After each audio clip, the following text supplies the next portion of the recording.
Hoje é o 118º programa. Obrigado por estarem aqui hoje comigo. Hoje é um dia muito difícil para fazer um debate. Não sei se sabe, até as televisões e a imprensa ligam está tudo para os incêndios, não é? Mas eu nunca pensei que hoje fosse acontecer uma coisa destas. Obrigado a quem foi jantar com o Jaime Nogueira Pinto. Não sei se sabem o clube. Tem vários tipos de debates, muita gente pensa que isto é só política. Já tivemos um debate, o envelhecimento e o sexo com Júlio Machado Vaz. Já tivemos aqui um grande corredor de automóveis, que é o Tiago Monteiro. No 11º ano do clube tivemos aqui uma pessoa de cada bancada, que é para as pessoas não pensarem que eu sou daqui ou da lá. E não tivemos uma mensagem do Presidente da República em vídeo. Depois, tive um de futebol que eu adorei, foi o Pedro Henriques e o diretor do Becor, o António Magalhães, foi muito agradável. E depois, o clube, nunca se esqueçam, internacionalizou-se. Com quem? Com o José Ramos Horta. Depois, ainda apresentei o meu livro Democracia e Mudança com Paulo Teixeira da Cruz. Eu não sou escritor, nem me posso comparar aqui à figura que está aqui, mas também vou fazer as minhas coisas com bastante humildade e penso em democracia. E muitas coisas que digo ali, fora. Hoje é um dia de ter um convidado de direita fora da caixa. Complicado, as pessoas nunca mais se sentem. O clube tem um formato muito próprio e método, que é para as pessoas, o maior número de pessoas poder falar. Mas eu já vi que hoje é um debate muito difícil, porque temos aqui um contador de histórias e é impagável. Se ele começar a abrir gás e for agradável, hoje o debate eu calmo, ok? Eu já percebi que cada pessoa, se faz favor, diz o nome, tem 1 minuto e faz uma pergunta. Não é como em debates que eu vou, que a assistência às vezes fala mais que o convidado. Agradeço que respeitem o meu pedido para o maior número de pessoas falar. O tema, vou repetir, é 2016-2017, tempo de ruptura, tempo de continuidade. Depois eu farei umas perguntas e passarei para vocês. Podem ligar para casa, que às 11h15 estão em casa. Quem é Jaime Nogueira Pinto? É o Máximo, nasceu no Porto, em Santo Ildefonso, em 4 de fevereiro de 46. Vou dizer o nome dele todo, que é giro. Jaime Alexandre Nogueira Pinto. É politólogo, dizem eles, e eu acho que é escritor e empresário. Filho do industrial de fiação e têxtil Jaime da Cunha Guimarães e da Alda Branca Nogueira Pinto. Quando eu disser asneira, chame-me a atenção. No final da adolescência, aderiu ao Movimento Jovem Portugal. Ainda estudante da Faculdade de Direito da Universidade Clássica de Lisboa, foi cofundador da revista Política. Terminou a licenciatura, mas foi para o banco, lembram-se do Banco Espírito Santo e Comercial de Lisboa. Já depois de casar com a Zezinha, que é assim conhecida, mas é a Maria José Nogueira Pinto, voluntariou-se, vejam bem, para a Guerra do Ultramar, isto é, estavam todos a vir para cá e ele a ir para lá. Com o agravamento dos confrontos em Angola, que procedeu à retirada definitiva das tropas, Jaime e Maria José tiveram que se exilar na África do Sul, certo? Onde foram refugiados num campo da Cruz Vermelha. Regressado a Portugal, depois da passagem por Espanha e pelo Brasil, tornou-se diretor do jornal O Século e, posteriormente, administrador da Bertrand Livreiros. Doutorou-se em Ciência Política pelo Instituto Superior de Ciências Sociais e Políticas da Universidade Técnica de Lisboa, com uma tese intitulada Ideologia e Realpolitik, na formação da política externa das potências. Tornar-se-ia também professor auxiliar convidado desse instituto. Foi ainda cofundador da revista Futuro Presente, onde deixou publicado relevantes artigos no domínio da ciência política. É empresário nas áreas de Business Intelligence, aconselhamento estratégico e segurança privada. É o presidente do Conselho de Administração da Fundação Luso-Africana para a Cultura e membro da Real Academia de Ciências Morais e Políticas, Le Cercle, Instituto d'Etudes Politiques, Heritage Foundation. É um romântico. O seu livro de cabeceira não foi o que leu mais vezes. O que leu mais vezes foi a Minas de Salomão. É o The Great Gatsby. Jay Gatsby diz que é possível reviver o passado. Isso é o cúmulo do romantismo. Uma coisa espetacular. Quando a legalidade vai contra o que acha que é legítimo, se puder, transgride. Se não puder, também. Sendo politicamente conservador em muita coisa, não é nada ordeiro. é bastante subversivo em relação a muita coisa. Gosta de cigarros e de livros. Como deixou de fumar, gosta de livros. Quando esteve num campo de refugiados, pensou muitas vezes: o que não me mata torna-me mais forte. E aqui está ele. É uma pessoa com um sentido de humor. Reparem bem, licenciou-se em Direito, mas não se considera advogado. Quando era miúdo, queria ser padre porque achava que ia para o céu mais depressa. O modelo clássico do pós-guerra, o modelo relativamente estabelecido no mundo euro-americano, que era um modelo em que as alternativas estavam entre uma direita democrata cristã, conservadora, e uma esquerda socialista, social-democrata, depois às vezes com os partidos comunistas que também se foram eclipsando progressivamente. Esse modelo parece, e é tal pergunta, se é continuidade ou se é ruptura, esse modelo pelo menos parece estar posto em questão. E curiosamente começa a ser posto em questão, como as senhoras e os senhores viram, nas duas, eu não lhe chamaria bem democracias, porque não acho que a designação seja a mais correta, mas nos dois Estados constitucionais mais antigos, que são exatamente o Reino Unido e os Estados Unidos. É nesses que inicialmente se dá, digamos, essa ruptura. Dá-se a ruptura na Inglaterra com o Brexit, dá-se a ruptura nos Estados Unidos com Trump, contra Hillary Clinton, e depois a Europa, em várias fases e com várias modalidades, tem vindo de facto a registrar uma subida. Partidos que são identitários, é evidente que os populismos, eu costumo dizer que o populismo é uma designação que os partidos que estão, digamos, no poder ou que estão no sistema arranjaram para a popularidade dos outros partidos. Havia um paralelo a isso, muito antigo, daquele surrealista do André Breton, que dizia que a pornografia era o erotismo dos outros. O populismo é a popularidade dos outros. É mais ou menos a mesma coisa. Quer dizer, não é a mesma coisa no seu objeto, mas é a mesma coisa no paralelo formal. Ora bem, isto é um fenómeno de longa duração, é um episódio que amanhã vai desaparecer. O que é? É por isso que eu acho que é importante analisarmos as coisas e tentarmos perceber o que há de comum nisto. Porque, por exemplo, há coisas comuns nos populismos de esquerda e nos populismos de direita, chamemos-lhe assim. Há uma desconfiança igual em relação à globalização. Isso aí tanto aparece nuns como noutros. Há uma certa contestação das elites estabelecidas, também aparece nuns e noutros. Há um escaqueirar ou um estragar do modelo político que está instalado. Isso tem acontecido com todos. Quer dizer, reparem, por exemplo, a Espanha.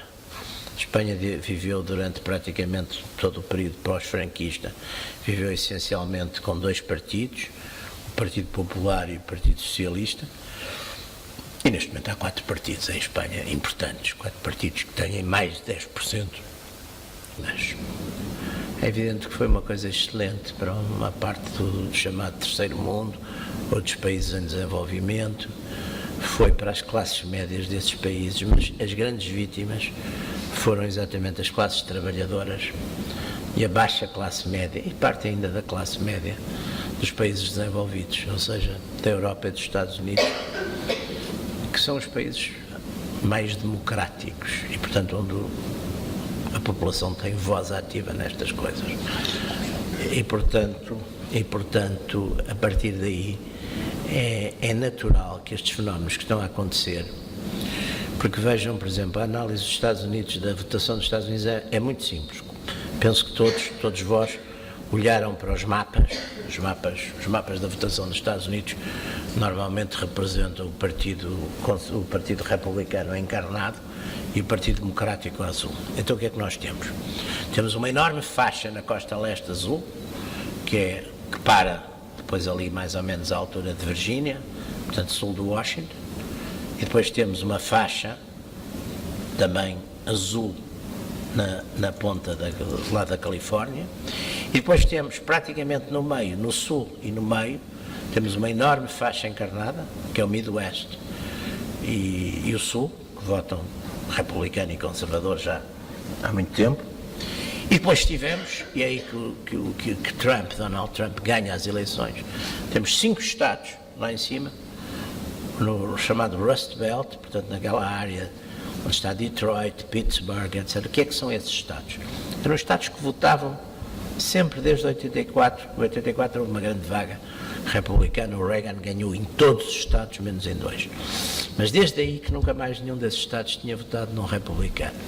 São os estados de quê? São os estados exatamente onde o desemprego, a deslocalização, o desaparecimento das indústrias. Detroit perdeu em 40 anos, perdeu 2/3 da população. Se os senhores virem, podem ver que é fácil, vejam Time, Detroit, fotos, e veem fotografias de Detroit, parece uma cidade completamente destruída. Uma cidade completamente destruída. O mesmo aconteceu em Pittsburgh. Portanto, toda essa...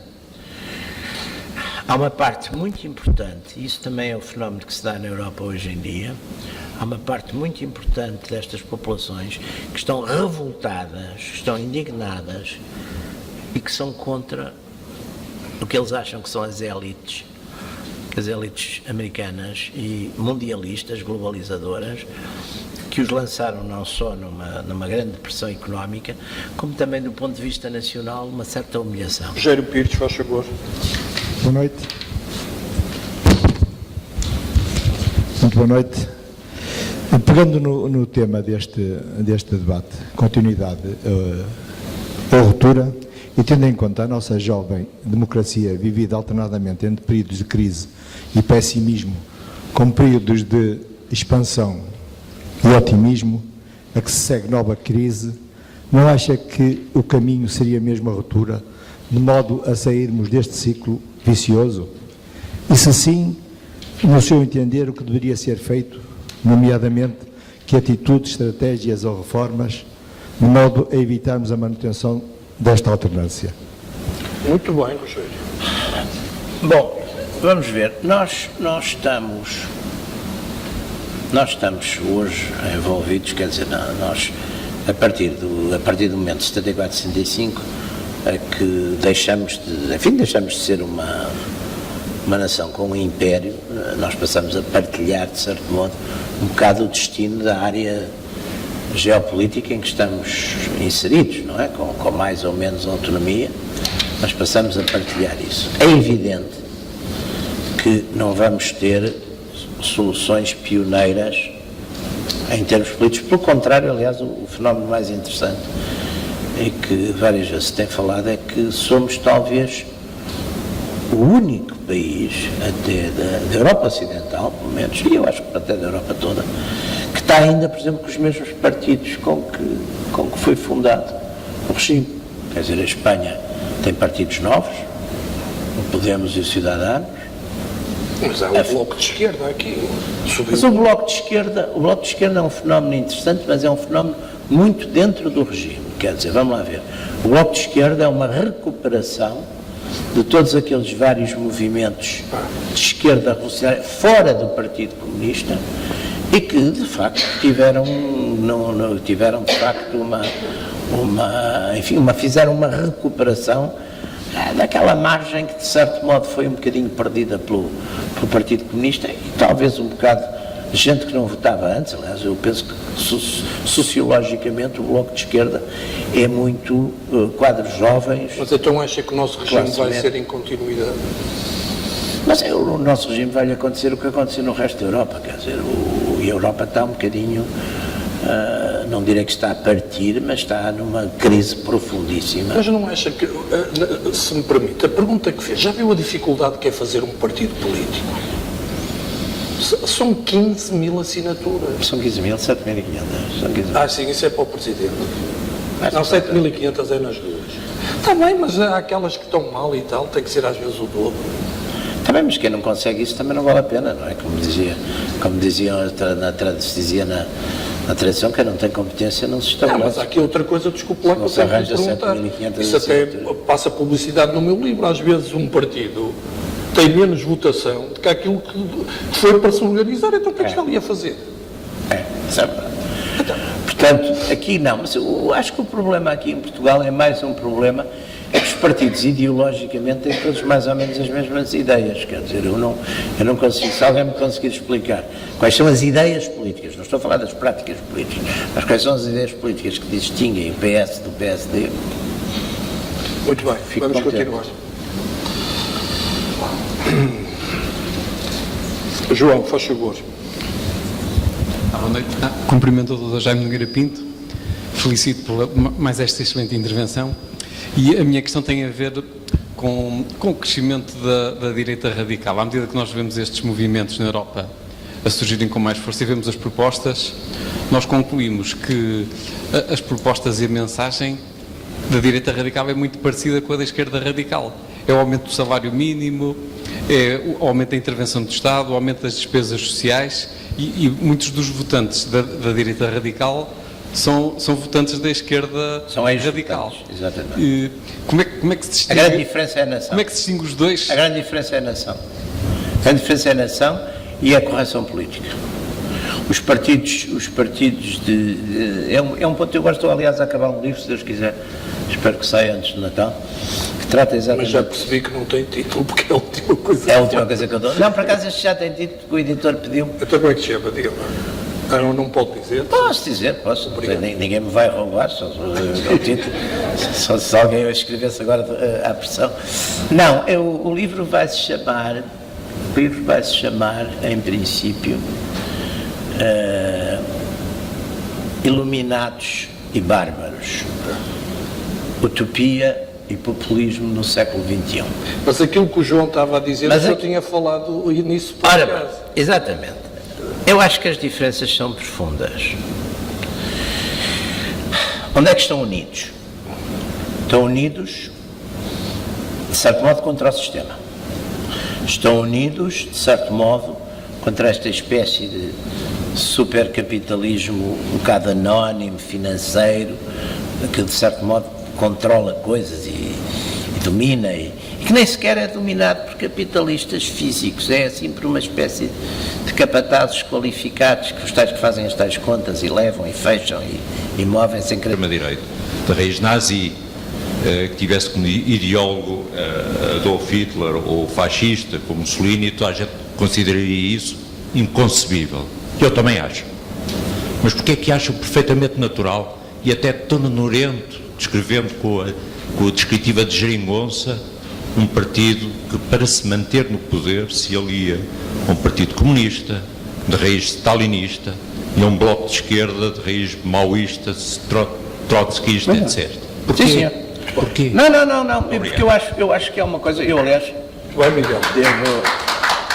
devo dizer uma coisa, pela mesma razão, eu faço, e é preciso fazer já agora, Eu, por acaso, consigo. aproveitando a sua intervenção, eu acho que Mussolini e Hitler, nesse aspecto, não têm nada um a ver com o outro. O regime mussoliniano, eu aliás escrevi um livro que publiquei ano passado, e que, exatamente, umas biografias comparadas dessa gente toda, não tem nada, de facto, uma coisa a ver com a outra, são coisas completamente diferentes. Mas, percebo a sua pergunta, há uma enorme tolerância para a esquerda. Uma enorme tolerância. Eu, aliás, tive ocasião que eu dou-me bem. Porque está aqui gente de esquerda. Mas ainda bem. Eu dou-me pessoalmente, eu tenho todas as semanas um debate, aliás, com o Rubén de Carvalho, que é do Partido Comunista, do Comitê Central, e, aliás, outro dia ele teve-me a dizer que é o único membro do Comitê Central atual que ainda esteve preso. Portanto, já há uma renovação.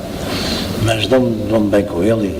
Eu toda a vida respeitei pessoas que tenham ideias diferentes das minhas e respeito mais depressa um comunista coerente e que sofreu por causa disso do que um tipo do meu lado que se baldou quando foi preciso. Mas voltando a isso, há uma tolerância muito maior para a esquerda, não é? Eu, aliás, disse uma vez ao Dr. António Costa, disse, você fez um milagre, você conseguiu. Os amigos, vou terminar, foi um prazer. Já combinei aqui que vem numa outra oportunidade. Sabem que isto é complicado, vem de Lisboa para aqui. E foi um prazer. Vou-vos dizer uma coisa que nunca digo. Estou a tentar ter cá o Pedro Santana Lopes E o Rui Rio, claro que isto vai ficar cheio, vai ser o fim. Mas pronto, se chegarem a vir, não sei. Porquê? Porque Mas eu ao tenho- mesmo tempo? Não, isso já tive. Isso é que era uma... Não, não é isso. É que eu tenho o hábito, quando há eleições, não tomo partido, como para Presidente da República tivemos aqui os candidatos todos.